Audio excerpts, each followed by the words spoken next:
मैंने घर ख़रीदा था, वो घर था सैफ अली ख़ान का। मैंने जब वो घर ख़रीद लिया, उसके बाद एक और बड़ा चैलेंज हो गया मेरे लिए कि अब मुझे ईएमआई भी भरना है। तो मैंने फिर लेफ़्ट राइट सेंटर फिल्में करनी शुरू की। मुझे पता नहीं था कि मैं इतना जो चैलेंजेस लेता चला आ रहा हूँ इतनी यंग एज में, इतना सबकॉन्शियस या बैक ऑफ द हेड मेरे शायद प्रेशर बिल्डअप हो रहा है। तो 2007 में मुझे एक बहुत ही सीवियर पैनिक अटैक आया। बात करते करते अचानक मेरे हाथ पांव फूलने लगे। मैंने कहा ये क्या हो रहा है, मुझे सांस इसके नीचे जाए ना। मैंने कहा ये क्या हुआ। वो पैनिक अटैक इतना सीवियर था कि within a matter of few seconds I was spiralling down into very chronic depression.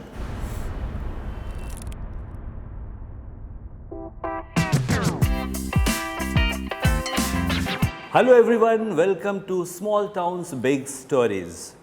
और आज हमारे इस एपिसोड में हमारे साथ हैं एक बहुत ही दिलचस्प कलाकार। जब मैं उनके बारे में सोचता हूं तो कई एनिमेशन चलते हैं मेरे दिमाग में कि कोई एक इंसान, एक प्रतिभाशाली कलाकार पहाड़ों से उतर कर आता है और प्लेन्स पे आता है।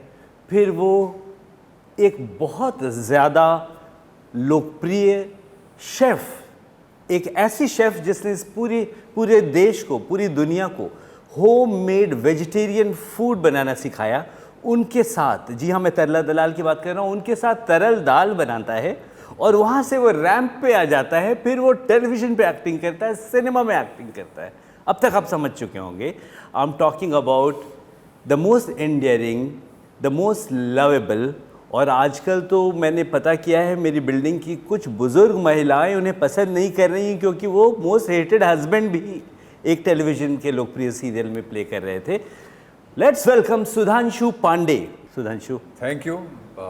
आपने मुझे अपने इस शो में बुलाया है और अब तो खैर लोगों को आपने ये रिवील कर ही दिया कि हम लोग पड़ोसी हैं। जी बिल्कुल। क्योंकि ये हमारी ही बिल्डिंग की जो कुछ बुज़ुर्ग महिलाएं हैं वो मुझे कुछ खास पसंद नहीं कर रही।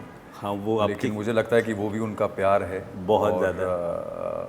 मैं हमेशा जैसे कहता हूँ कि सब महाकाल की कृपा है और शायद यही वजह है कि आज मैं जहाँ हूँ वहाँ हूँ। बिल्कुल। और मैं जब आपके बारे में सोचता हूँ उससे पहले शुक्रिया आने के लिए। Thank you very much for having. ये भी महाकाल की कृपा है, उनके आशीर्वाद से आप आ गए। बिल्कुल। और दरअसल मैं सोचता हूँ यही, और ये अभी हुआ कि मुझे एनिमेशन में आपकी पूरी यात्रा दिख रही थी कि कैसा लगा आप, क्योंकि पहाड़ों से आए हैं, पहाड़ों को मिस करते हैं? पहाड़ों को मिस तो डेफिनेटली करता हूँ। ख़ास तौर पे वहाँ का मौसम बहुत मिस करता हूँ क्योंकि जब मैं नैनीताल में रहता था तो वहाँ पे 12 मास एक ठंड जो है वो रहती है हवा में। और जब मैं बॉम्बे शिफ्ट हुआ तो यहाँ पे 12 मास एक गर्मी रहती है। तो मैं एकदम ही उलट मौसम में पला बड़ा मैं उस मौसम में जो ठंडा रहता है। और एक तरह से मैंने जो काम किया, जो जीवन में संघर्ष हुआ, वो मैंने गर्म माहौल में किया है। तो मेरे लिए बहुत बड़ी जंप थी, पर इस शहर ने मुझे बहुत कुछ दिया है और मुझे लगता है कि ये भी प्रारब्ध है कि मैं यहाँ पे हूँ। और अगर भगवान की इच्छा नहीं होती तो शायद मैं इस शहर में ना आ पाता और ना ही वो कर पाता जो मैं आज कर रहा हूँ। वो कहते हैं और हम लोग फील भी करते हैं, हम सारे छोटे शहर वाले अपने साथ अपना छोटा शहर लेकर चलते हैं। बिल्कुल। तो आपके अंदर पहाड़ों की वो कौन सी बात है जो आपको यहाँ की यात्रा में हेल्प करती हो? सादगी। सादगी। मुझे लगता है कि हम लोग क्योंकि इतने छोटे शहरों में पैदा पले बड़े हैं और एक जो परिवार होता है छोटे शहरों में, जो मध्यम वर्गीय जो परिवार है, जो हमारे हिंदुस्तान का सबसे बड़ा सेक्शन है, मैं वहाँ से आता हूँ। तो मुझे लगता है कि हमारी परवरिश में ही बहुत सादगी होती है क्योंकि हमारे माता पिता भी वैसे ही रहे होते हैं और वही, चाहे वो हमको वो वैल्यूज़ डेलिबरेटली दें या ना दें, कहीं ना कहीं उस माहौल का असर हमारे जो हमारी फाउंडेशन है उस पे आ जाता वो है। उसी पे बेस्ड होती है। तो वो आपके साथ वही आपका जीवन बन जाता है। तो आप कितने भी उतार चढ़ाव देख लें तो मुझे लगता है आपकी ग्राउंडिंग थोड़ी मजबूत रहती है क्योंकि आपको पता है कि जीवन का सत्य क्या है और आप कहाँ से आए हैं।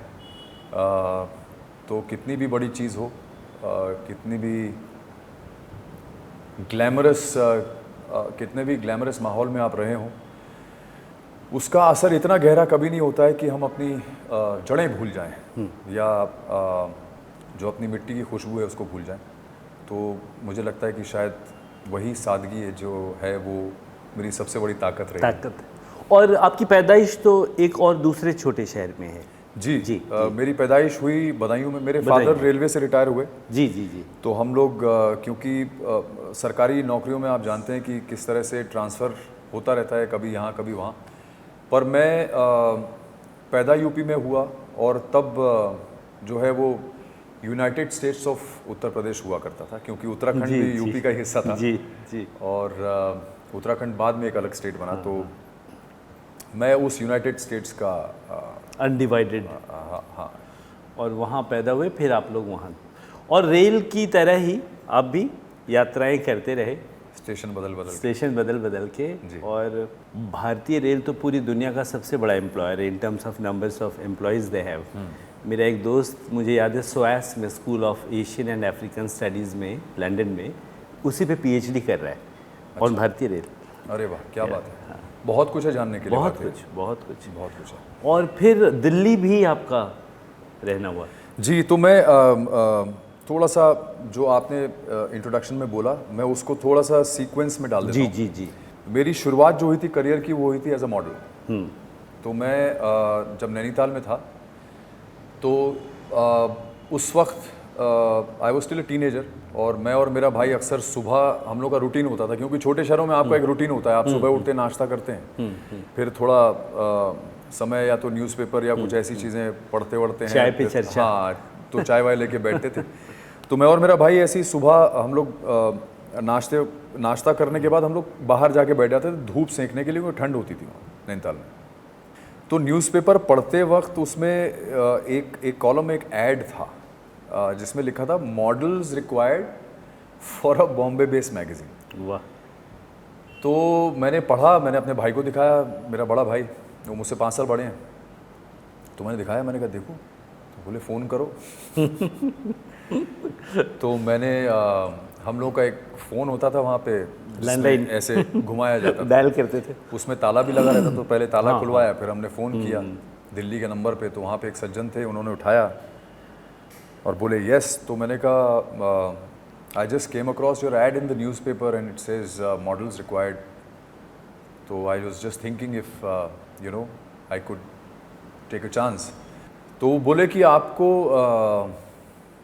अगर ये करना है तो मैं आपको फ़ोन पे तो बता नहीं सकता हूँ, आपको दिल्ली आना होगा, और दिल्ली जब आप आएंगे तो मैं आपको देखूंगा पहले, और देख के मैं ये आपको बता सकता हूँ कि आप वाकई में मॉडलिंग के लायक हैं या नहीं हैं, आपके पास चेहरा है कि नहीं।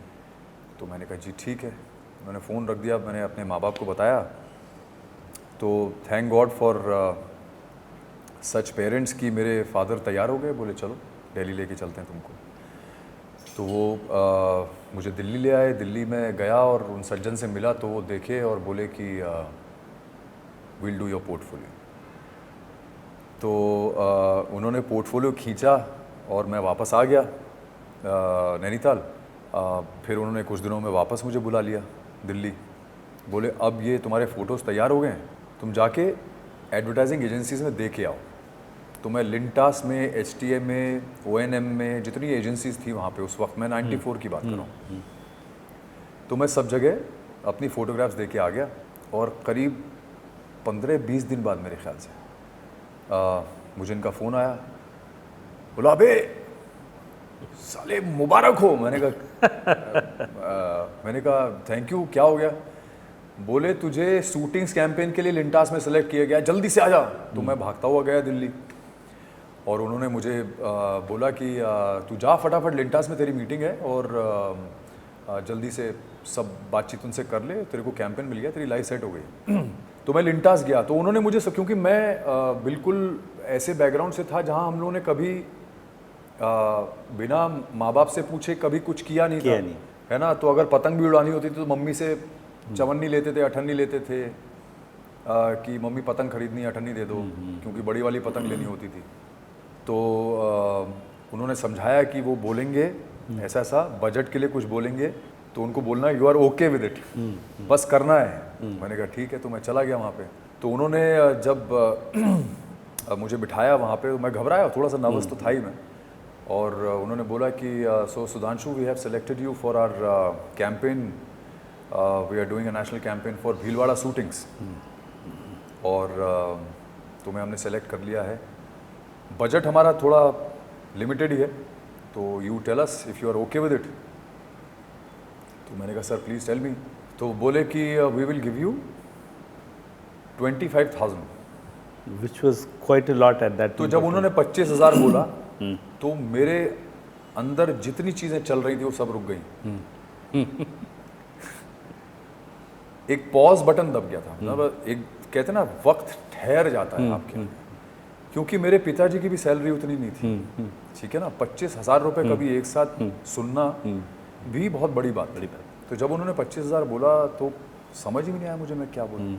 तो मैंने पॉज लिया, थोड़ा थूक निकला। उसके बाद मैंने उनको बोला कि it is okay sir, it is my first campaign, so I'll handle. I'll manage. No problem, I'll do it। तो मेरी वहाँ से शुरुआत हुई, और मेरी किस्मत इतनी अच्छी थी कि पहला ही कैंपेन मेरा Bhilwara shootings, which was a very big shootings campaign, उसका जो शूट स्टिल फोटोग्राफी हुई थी, उसको शूट किया था अशोक सेलियन साहब ने, जो बहुत बड़े लेजेंडरी फोटोग्राफर थे उस वक्त और रहे हैं आज तक के। उनके साथ लद्दाख में शूट किया मैंने। उसके बाद उसका जो टेलीविज़न कमर्शियल था वो शूट किया श्याम रमन्ना साहब ने, जो क्रेस्ट कम्युनिकेशन चलाते थे, और वो सीजी के पाइनियर थे हमारी कंट्री में। अगर आपको याद है, एक ऐड आया था जिसमें बाइक चीता बन जाती है ना।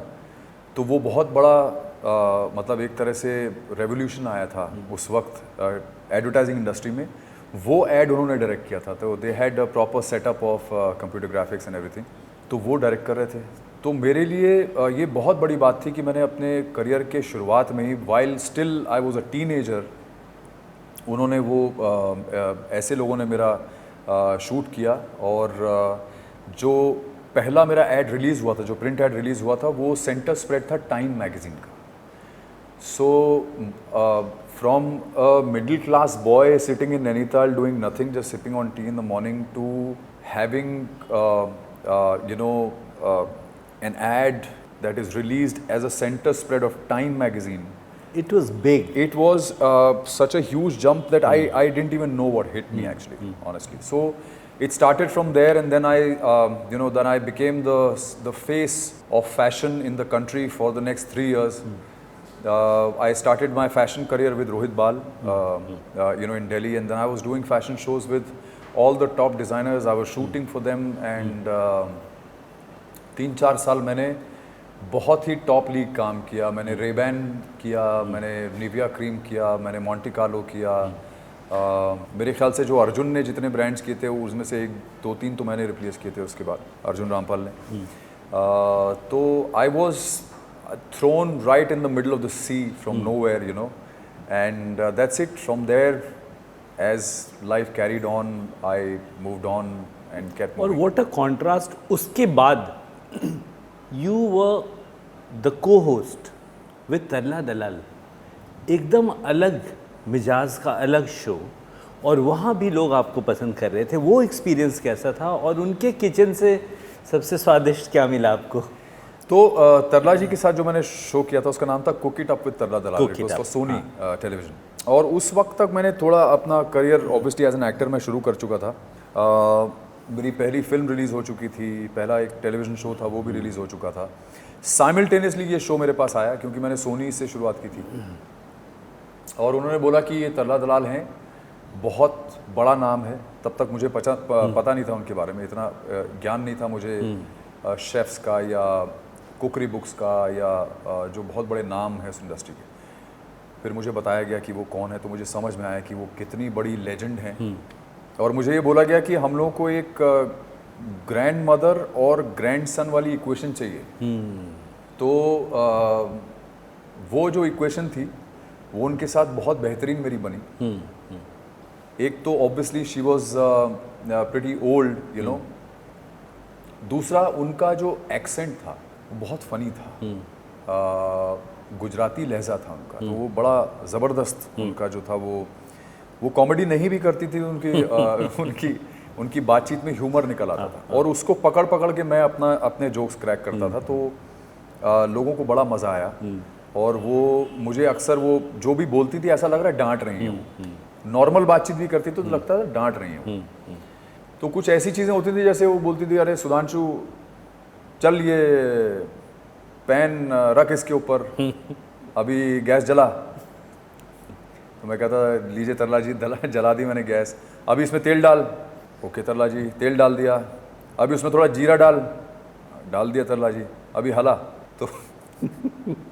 तो मैं फिर वो हिलाता था और बोलता था लीजिए तरला जी हिला दिया। तो ये हमारा पैटर्न बन गया था। वो जब भी मुझे बोलती थी अभी ये डाल, अभी वो डाल, अभी हला। तो एक बार वो अपने ग्रैंड चिल्ड्रन को लेके आई साथ में, तो ग्रैंड चिल्ड्रन उनकी हेल्प कर रहे थे बनाने में, तो उनसे डलवाया, तेल डलवाया, जीरा डलवाया, ये डलवाया, वो डलवाया। फिर मैंने फटाक से वो करची उठाई, मैंने कहा तरला जी मैं हिलाऊं? तो बोली कि नहीं तू नहीं हिलाएगा, इनको हिलाने दे। मैंने कहा क्या तरला जी, आपने मुझसे मेरा हिलाने का हक भी छीन लिया। तो इस तरह के हम लोग जोक्स क्रैक करते रहते थे, और लोगों को बड़ा मज़ा आता था। और आई थिंक मैंने उसके कुछ 26 एपिसोड ही किए थे ओवरऑल, और वो 26 एपिसोड जो थे वो इतने ज़्यादा पॉपुलर हो गए थे कि I used to have fans from the US and all over the world, you know, approaching me and coming and meeting me, and they fell in love with the show. And obviously cookery or cooking or food has a way to get straight into our hearts, you know. So that is how it became so popular. अभी तो उनकी biopic भी आई है, एक जी film आई उन पे, Huma Qureshi has played the lead. जी। तो those who don't know, Tarla Dalal वो एक लेजेंडरी शेफ़ रही हिंदुस्तान की, और वेजिटेरियन होममेड फूड को फैशन में वो लेकर आई हर घर में। So you can Google about Tarla Dalal. Yes, और उन्होंने बहुत सारी कुकरी बुक्स उनकी बहुत पॉपुलर हैं काफ़ी अक्रॉस द ग्लोब। अभी भी उनकी पॉपुलैरिटी उतनी ही है, और वो people swear by her food. और क्योंकि गुजराती कम्युनिटी में वेजिटेरियंस बहुत हैं, तो उन्होंने वेजिटेरियन जो डिशेस थी, जो रेसिपीज थी उनकी, वो वर्ल्ड फेमस हैं, बिकॉज वेजिटेरियन में उस तरह का खाना विद सच वैरायटी, ऐसा खाना दुनिया में किसी ने सोचा ही नहीं था जो उन्होंने क्रिएट किया। तो ये काफ़ी कॉन्ट्रास्ट रहा जी, from modelling to this kind of show. Yes, और दिल्ली में भी इतना अनुभव हुआ, इतना टाइम गुजरा, दोस्तों के बीच कई बार दिल्ली वर्सेस मुंबई बैंटरिंग चलती है, तब आप किस तरफ होते हैं? मैं सच बताऊं तो मैं बॉम्बे की तरफ ही मेरा झुकाव ज़्यादा है। उसके पीछे वजह यह है कि एक तो मैं दिल्ली रहा सिर्फ 3 साल, उससे पहले मैं यूपी में था। जी। नैनीताल में रहा, बरेली में रहा, आर्मी स्कूल में पढ़ा, और फिर वो 3 साल का एक पीरियड था दिल्ली में जब मैंने फैशन वगैरह किया बहुत ज़्यादा। उसके बाद मैं बॉम्बे आ गया, और बॉम्बे में अब मुझे इतने साल हो चुके हैं कि मेरा परिवार, मेरे दोनों बच्चे यहाँ पैदा हुए, तो मेरा भी यहाँ पे एक बार नहीं कई बार जन्म हो चुका है। अगर मैं सच कहूँ तो मेरा कई बार जन्म हो चुका है शहर में, क्योंकि जीवन में इतना कुछ देखा है। और ये शहर एक ऐसा शहर है जो दुनिया में शायद इकलौता ऐसा शहर होगा जो आपकी उम्मीद जगाता भी है और कभी मरने भी नहीं देता है। और मेरे लिए या हमारे जैसे लोगों के लिए उम्मीद पे ही दुनिया कायम है। क्योंकि आप जब मुंबई जैसे शहर में आते हैं और एक सपना लेके आते हैं, तो आप हमेशा ये उम्मीद लगा के रखते हैं कि यार कभी ना कभी कुछ ना कुछ तो होगा, कुछ तो करेंगे, कुछ तो बनना है। और इस शहर की सबसे बड़ी ताकत यही है कि ये आपकी उम्मीद को कभी मरने नहीं देता है। ये तो है बिल्कुल। तो और उस उम्मीद को पूरा करने के लिए आप ज़िंदगी में इतना कुछ झेल जाते हैं, इतना कुछ देख लेते हैं, इतना कुछ एक्सपीरियंस कर लेते हैं कि आपको ये लगने लगता है कि यार इतनी बार मैं मर के भी फिर से ज़िंदा हुआ हूँ, और उसकी वजह वही एक उम्मीद है। तो मेरा झुकाव हमेशा मुंबई की मुंबई की तरफ रहा है। मेरे दोस्तों में काफ़ी बड़ी संख्या ऐसे दोस्तों की है जो मुंबई छोड़ के जाने वाले थे लेकिन लौट आए। शहर ने उनको वापस बुला लिया। कुछ लोग स्टेशन से आ गए, कुछ एयरपोर्ट से आ गए, कुछ प्लान ही करते रहे कि जाना है, लेकिन तभी किसी ऐसे दोस्त के साथ कुछ इतना अच्छा हो गया जिस दोस्त से किसी को उम्मीद नहीं थी। तो लगता था इसका हो सकता है तो मेरा क्यों नहीं हो सकता है। तो यही मैं कह रहा हूँ कि मुंबई एक ऐसा शहर है जिसमें एक अजीब सा खिंचाव है और बड़ा पॉजिटिव खिंचाव है एक्चुअली। आपको हमेशा ये लगता है कि नहीं यार, चलो ये चीज़ नहीं काम करी, कोई बात नहीं, अगली चीज़ करेंगे। तो आप हार मानना भी चाहे ना तो कहीं ना कहीं से आपको कोई ना कोई रास्ता ये शहर दिखा देता है। तो इसलिए आप कभी भी यहाँ पे अपनी उम्मीद नहीं हार सकते। अग्री। तो इसलिए मुझे लगता है कि ये शहर बहुत मैजिकल है और इस शहर ने बहुत कुछ दिया है लोगों को, लेता भी है क्योंकि बिना लिए तो कोई देगा नहीं, भगवान भी नहीं देता। नहीं देते। तो वो भी आपसे आपकी श्रद्धा मांगते हैं तभी आपको उसका फल देते हैं। तो वैसे ही ये शहर भी है। 3 फेजेस में देखता हूँ किसी भी आर्टिस्ट या इंसान की ज़िंदगी में। आर्टिस्ट की बात हो रही है, आपकी बात हो रही है, तो एक फेज़ होता है जब टाइम बहुत है, काम नहीं है। दूसरा है काम बहुत है, टाइम नहीं है। और तीसरा है दोनों है और प्रयोग धर्मिता के लिए भी रास्ता है कि आपके पास समय भी है, काम भी है और आप जो चाहें वो करेंगे, प्रयोग करेंगे। तो हर फेज़ में सुधांशु कैसे डील करते रहे स्थितियों को? कभी तो आया होगा जब आए और टाइम ही टाइम है, मतलब। देखिए, मैं थोड़ा सा अपने जीवन के 1-2 इंसिडेंट्स आपको बताता हूँ। प्लीज़। मैं जब आया था यहाँ पे तो मैं बिना किसी दोस्त, बिना किसी काम के आया था और मैंने शादी कर ली थी।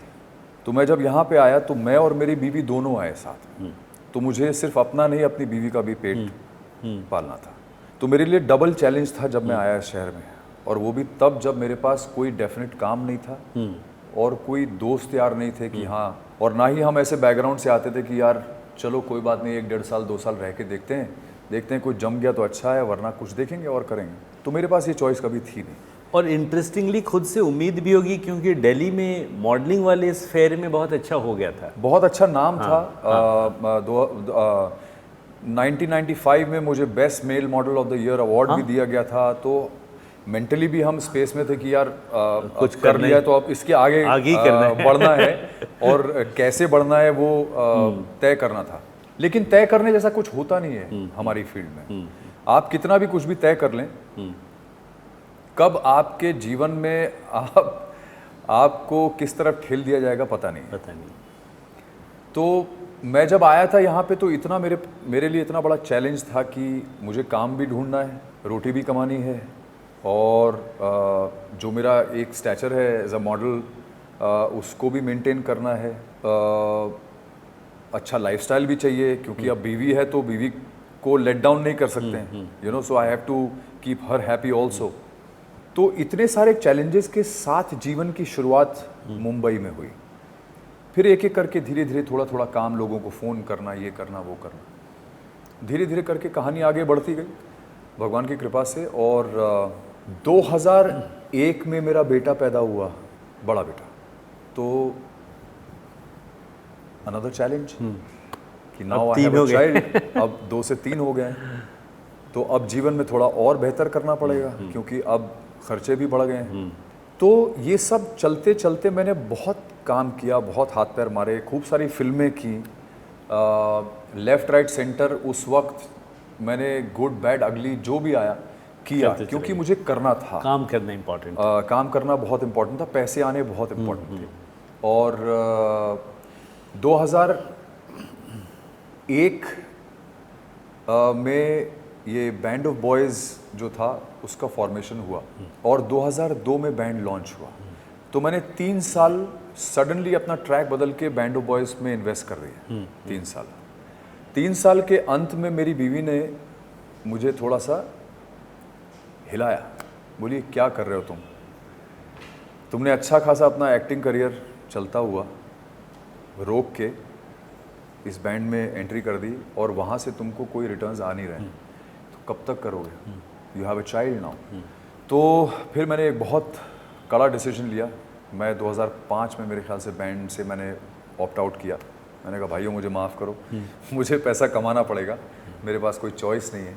तो 2004 में मेरे ख्याल से मैंने, यानी 5 में बैंड छोड़ा और लगातार फिल्में करनी शुरू की।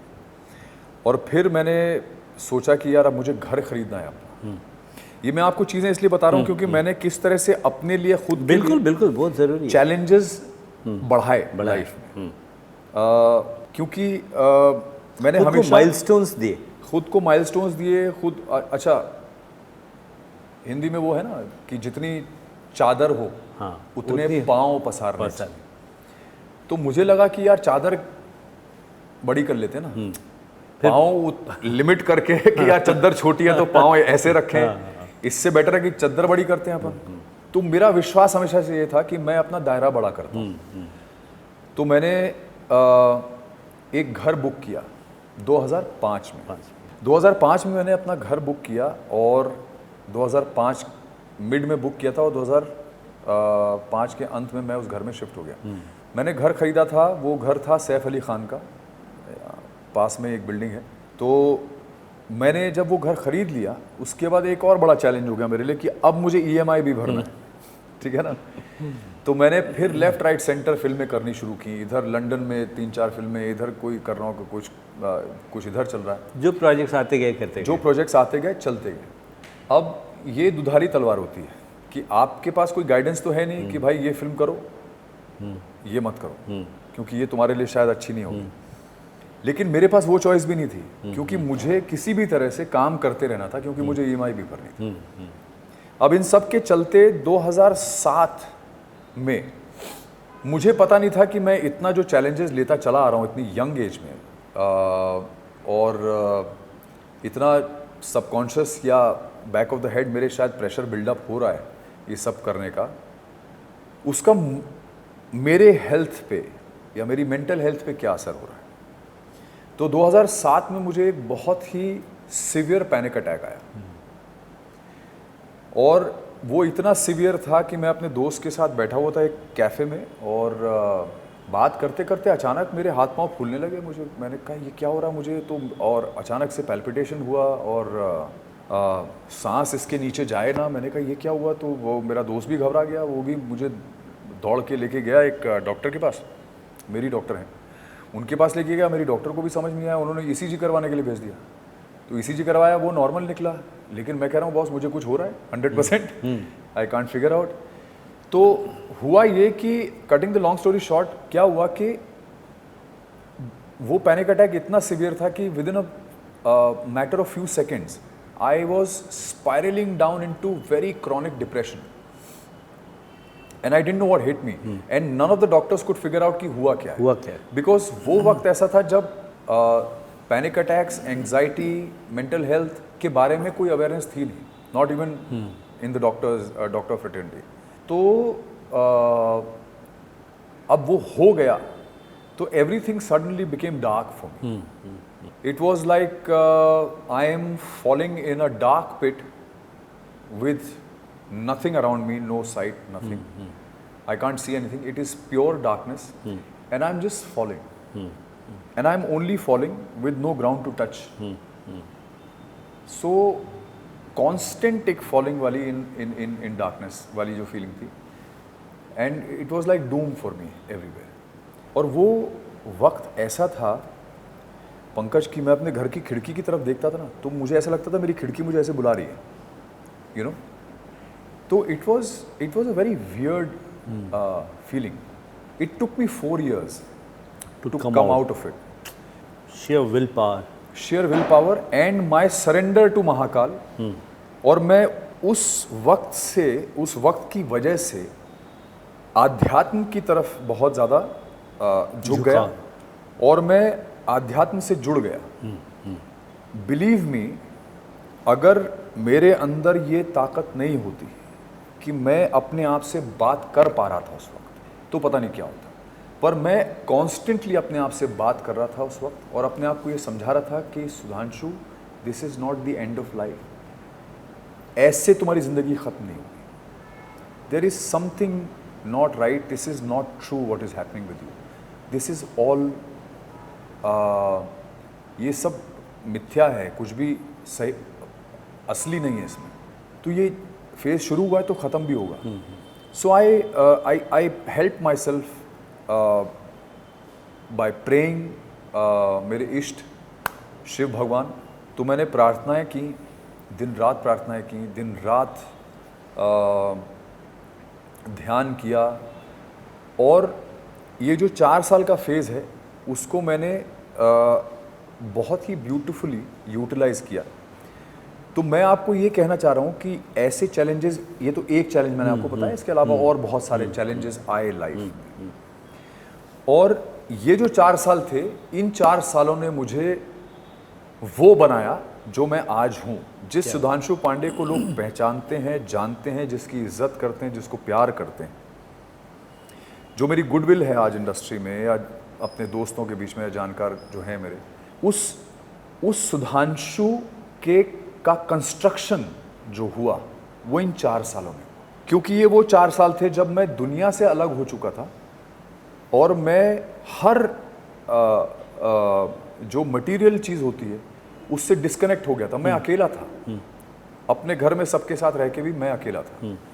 तो मैंने अपने आप से बहुत बातचीत की उस वक्त। मैंने सिर्फ खुद से बातचीत की और बातचीत करते करते जो मेरा कॉन्शियस है या जिसको हम लोग आत्मा बोलते हैं, उसके ऊपर जितने पर्दे थे, जितनी भ्रांतियां थीं, वो एक एक करके सब हटती चली गई।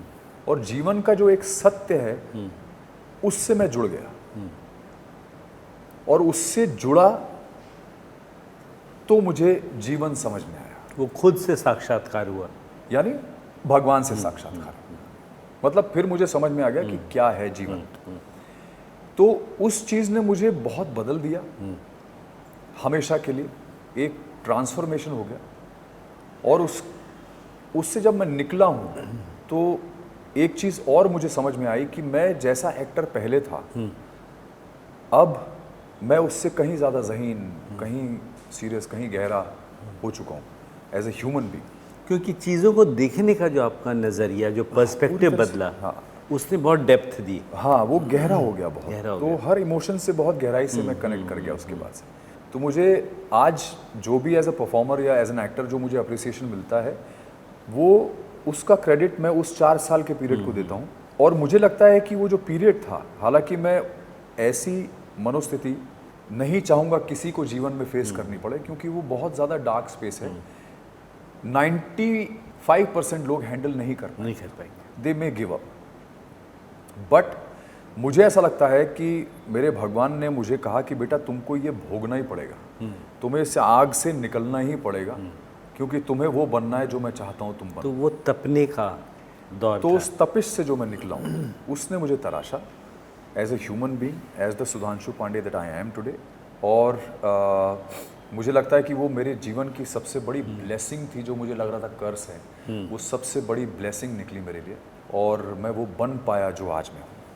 तो सुधांशु पांडे सीजन 2 का ये प्री प्रोडक्शन का दौर था जो नेचर लेके आया, एब्सोल्युटली, और लंबा था, जिसने उसको तराशा इस तरह से।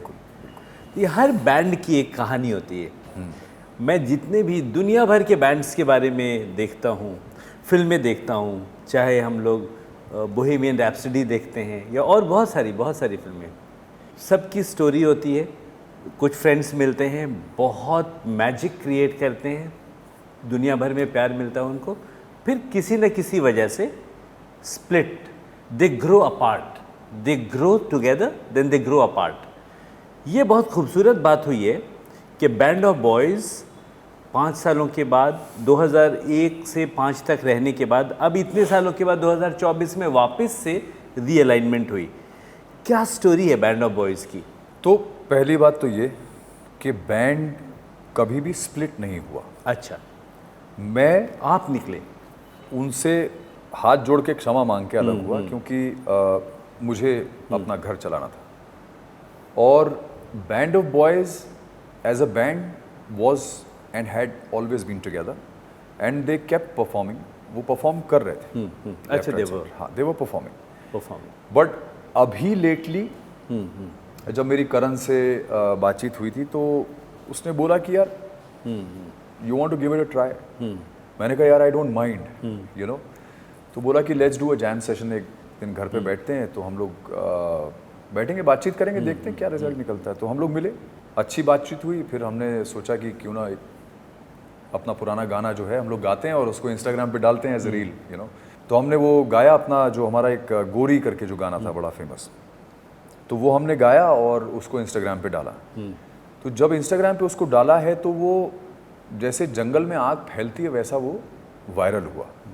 और इतना ज़्यादा वायरल हुआ कि उस पर अगर आप लाइक्स देखेंगे तो इंडस्ट्री के आधे लोगों का लाइक है उस पर. सुपर्ब. और millions of views came on that reel and then we were reassured कि हमारी ब्रांड वैल्यू अभी भी उतनी ही तगड़ी है और अब हमको कुछ सोचना चाहिए इस बारे में.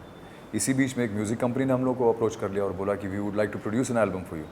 तो फिर हम लोगों ने फिर उसको फॉर्मलाइज करके हम लोग आगे बढ़ गए. एक एल्बम तो हमने रिलीज़ किया है अभी, जिसका तीसरा वीडियो कल रिलीज़ होने वाला है. और सेकेंड एल्बम भी हम लोग रिकॉर्ड कर चुके हैं. और इसका नाम क्या है जो कल आने वाला है? जो कल आने वाला है नज़रों से धोखा नाम है गाने का. और it's a dance number actually. Super. तो उसमें हम लोगों ने डांस भी किया. अब वो लोगों को पता नहीं अच्छा लगेगा या नहीं, पर मुझे लगता है क्योंकि हम लोग का एक यूनिकनेस थी हमारे बैंड की कि हम लोग गाते भी थे, डांस भी करते थे, ठीक ठाक दिखते भी थे. और वैसे ही हम लोग शोज, लाइव शोज में भी करते थे. हम लोग लाइव सिंगिंग करते थे, डांस भी करते थे, जो most of the actors, most of the singers don't do that. Because dance करते करते गाना डिफ़िकल्ट होता है, सांस फूलती है, तो आपके सुर बिखरते हैं. तो हम लोगों ने कोशिश ये की थी कि हम लोग अपना स्टैमिना इस तरह से बिल्ड करें कि हम लोग लाइव सिंगिंग और डांसिंग दोनों कर पाएँ at the same time, and which we were very very successful in doing. मुझे याद है रेज था ये बैंड ऑफ बॉयज़, और एक बार दिल्ली में हम लोग जैम कर रहे थे आपस में कुछ म्यूज़िक सेशन. तो कुछ दोस्तों ने बोला हम लोग एक बैंड क्रिएट करते हैं. मैंने पूछा नाम क्या तुम लोगों ने सोचा है? तो बैंड ऑफ बॉयज़ से बहुत इंस्पायर्ड थे वे. उन्होंने बोला बैंड के लौंडे. लौंडा is quite a popular word in north India for boys कि बैंड के लौंडे. तो फिर हम लोगों को उस समय तात्कालिक प्रसन्नता तो हुई, लेकिन हमने बोला नहीं ये तो कॉपी हो जाएगी, you can do this. Band of boys को डाइल्यूट नहीं करो. तो but yeah it has been there. But ये नाम जो है बैंड के लौंडे बहुत अच्छा है. Thank you. और उन लोगों को मैं कन्वे कर दूंगा. I am sure they will watch this show. हाँ, बैंड के लौंडे. तो उनको आप लोगों को सादर नमस्कार है भाइयों. आप लोगों ने इतना इनोवेटिव नाम सोचा. और ये ऐसा नाम है कि शायद मेरे मुंह से भी कहीं ना कहीं निकल ही जाएगा कि मतलब हिंदी एडिशन. हाँ, ये हो सकता है. बहुत बेहतरीन नाम है. और जो कॉन्सेप्ट है दोस्ती, फ्रेंडशिप, उसको आप कैसे देखते हैं? आपके बहुत सारे फ्रेंड्स हैं या कम फ्रेंड्स हैं? क्या बचपन में बहुत फ्रेंड्स थे, उनमें से कोई अब भी फ्रेंड है? ऐसा मतलब जैसे मेरे साथ है कि मेरे घर वाले परेशान रहते हैं मेरे दोस्तों की संख्या और वाइड रेंज देखकर. तो आपके केस में क्या है दोस्ती का मामला? देखिए, दोस्त और जानकार जी, इन दोनों में फ़र्क होता है. बिल्कुल बिल्कुल बिल्कुल. मेरे जानकार बहुत है और अच्छी जान पहचान वाले बहुत लोग हैं. लेकिन दोस्त एक ऐसा शब्द है जो आजकल लोग बहुत लूजली इस्तेमाल कर लेते हैं. लेकिन उसके पीछे बहुत गहरा मतलब होता है. दोस्ती एक ऐसी चीज़ है जो कई बार आपकी हर रिश्तेदारी के ऊपर भारी पड़ जाती है. किसी भी तरह की रिश्तेदारी से ऊपर निकल जाती है. कई बार तो माँ बाप से भी ज़्यादा रिश्ता आपका गहरा जो होता है वो दोस्तियों में हो जाता है. तो दोस्त जो होता है वो बहुत बहुत लिमिटेड होते हैं. और वैसी दोस्ती बहुत अलग, उसका एक उसकी जो वैल्यू है वो बड़ी अलग होती है. तो दोस्त कहना, मैं इतनी जल्दी तो मेरे मुंह से अक्सर ये निकलता है कि अरे वो तो मेरा बहुत अच्छा जानकार है. हाँ. तो मैं इतनी जल्दी ये नहीं बोलता हूँ कि अरे वो तो मेरा दोस्त है. हाँ. इसीलिए जो है मैं उसको बहुत संभल के यूज़ करता हूँ कि दोस्ती एक ऐसा टर्म है जो जिसका मतलब मेरे लिए बहुत गहरा है और उसके पीछे बहुत सारी चीज़ें होती हैं, बहुत वैल्यूज़ होती हैं उसमें, उस रिश्ते में। तो कई बार जो आपका भाई आपके लिए नहीं कर पाएगा, आपका दोस्त कर जाएगा, यू नो। तो वो दोस्ती एक अलग चीज़ है। तो मेरे बहुत लिमिटेड दोस्त हैं, जानकार बहुत लोग, बहुत सारे। तो मैं हमेशा दोस्ती को ज़रा सा सीरियसली डिस्क्राइब करता हूँ। कि बहुत ज़्यादा क्लोज हो, बहुत लंबे समय से, जी, बहुत क्लोज हो, आपको बहुत अच्छी तरह समझता हो, और आपके साथ खड़ा हो। और एक वो इंसान जो आपको गाली दे तो भी आपको लगे आपको प्यार कर रहा है। जब आपकी जो आपस की म्यूचुअल फीलिंग जो है एक दूसरे के लिए, वो इस लेवल पे हो कि जब वो गाली भी दे रहा हो तो आपकी हंसी छूट रही हो या आपको लग रहा है यार कितना प्यारा है, वो दोस्त होता है। लेकिन अगर कोई आपको अपशब्द ना भी बोले, थोड़ा सा भी कड़वा बोल दे तो आपकी ईगो हर्ट हो जाए, वो जानकार होता है। करेक्ट। मुंबई में या किसी भी बड़े शहर में सरवाइव करने के लिए, अच्छा करने के लिए, हम लोगों को बाहर जितनी मेहनत करनी पड़ती है उतनी ही या उससे ज़्यादा we have to go within us, जी, भीतर उतरना होता है। जी। तो आपकी स्पिरिचुअल प्रैक्टिस जो है, आपका जो फेथ है स्पिरिचुअलिटी में, उसने आपको कितना हेल्प किया to go within yourself, to be a stronger professional person, stronger human being? मुझे ऐसा लगता है कि जो मेरा 4 साल वाला जो फेज था ना, उसने मुझे आध्यात्म से कुछ इस तरह से जोड़ दिया कि और आध्यात्म कोई ऐसी कोई बहुत बड़ी डेफिनेशन नहीं है जो आपको किताबों में पढ़नी पड़े, या आपको उसकी स्टडी करनी पड़े, या आपको डॉक्टरेट करना पड़े, या ऋषि मुनियों के पास जाना या पड़े। ऋषि मुनियों के पास जाना पड़े। आध्यात्म बहुत सिंपल चीज़ है। आपको अपने आप से जुड़ना होता है, आपको अपनी अंतरात्मा से जुड़ना पड़ता है, वो अध्यात्म है। अगर आप अपनी अंतरात्मा से जुड़ गए तो आपको जीवन में कोई भी भटका नहीं सकता है। कोई भी सिचुएशन, कोई भी सर्कमस्टेंस आपको हिला नहीं सकती है। आपको थोड़ा डिस्टर्बेंस भी अगर होगा ना, तो भी आपकी जड़ें इतनी मजबूत हो चुकी होंगी कि आप तुरंत अपने आप को संभाल सकते हैं।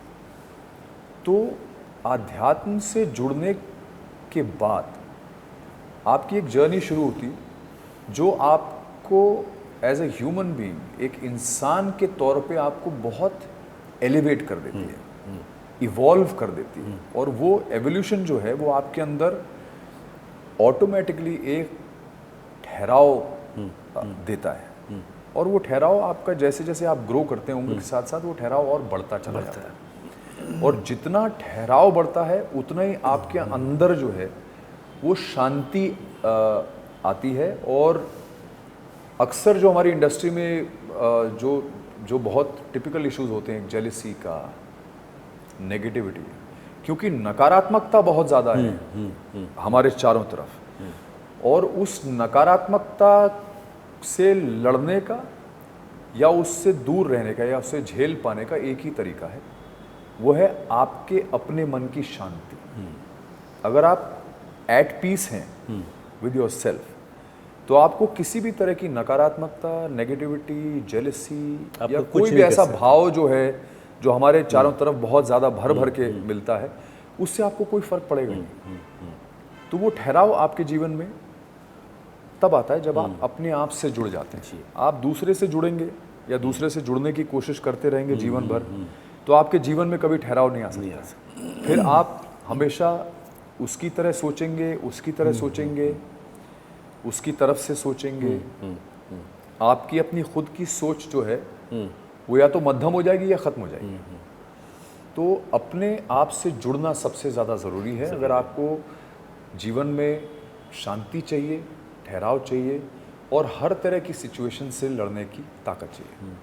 आपकी इन बातों से मुझे बहुत खुशी इसलिए भी हो रही है क्योंकि बहुत सारे लोग जो यंगस्टर्स आना चाहते हैं मुंबई यहाँ करियर बनाने के लिए, वो उनमें एक अवेयरनेस इस बारे में भी आना बहुत ज़रूरी है कि मेंटल स्ट्रेंथ कितनी ज़रूरी है, मेंटल हेल्थ कितनी ज़रूरी है, इमोशनल हेल्थ कितनी ज़रूरी है, और इससे उनकी जो यात्रा है उसे वो ज़्यादा एंजॉय कर पाएंगे इफ़ दे आर अवेयर।